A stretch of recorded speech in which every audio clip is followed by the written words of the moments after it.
वर्षा, जेवण तर झालंय ना? काय करते आता तू इकडे? मी आता शेंगदाण्याची चटणी बनवते.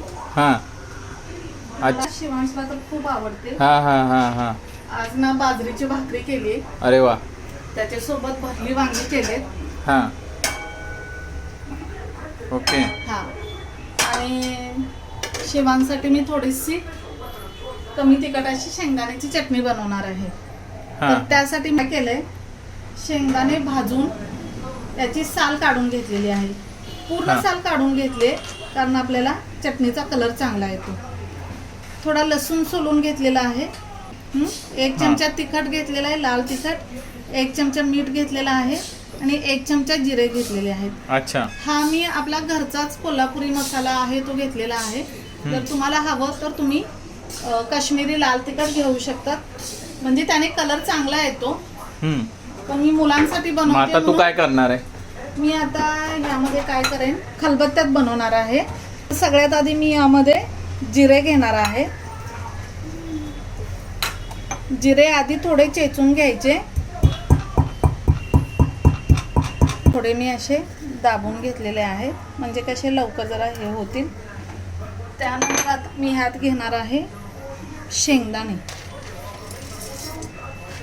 आता माझा ना खलबत्ता लहान असल्यामुळे मला ही 2 बॅचेसमध्ये करावी लागणार आहे. पण तुमच्याकडे जर मोठा असेल तर तुम्ही एकदम बनवू शकताय. मिक्सरला पण बनवता येते, पण खलबत्त्यात कुटलेल्या चटणीची जी चव आहे ना, ती मिक्सरच्या भांड्याला नाही येत. तर आता इथे मी काय करणार आहे, ह्यामध्ये अगदी अर्धा पळी तेल टाकणार आहे. आणि आता काय करणार आहे, हे सगळं असं एकत्र छान कुटून घेणार आहे. दाखवा थोडं. हे चांगलं मिक्स होईपर्यंत कुटत राहायचं आहे. तर आता हे ना आपलं असं अर्धवट कुटून झालेलं आहे. तर या स्टेपला ना मी ह्यामध्ये लसूण टाकणार आहे. पहिला नाही टाकायचा, कारण मग पहिलाच अगदी चिकट होऊन जातं आणि चटणी अशी मोकळी मोकळी होत नाही. वर्षा, मस्तच झाली रे. झालेली आहे आपली करून. तर इथे ना थोडासा कलर तुम्हाला डल दिसत असेल, पण तुम्ही जर काश्मीरी लाल तिखट टाकलं ना तर त्याला कलर अगदी लाल भडक येतो.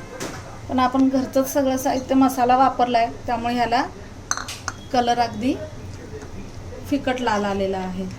तर किती अगदी 2 ते 3 मिनटात माझी चटणी चेचून झालेली आहे.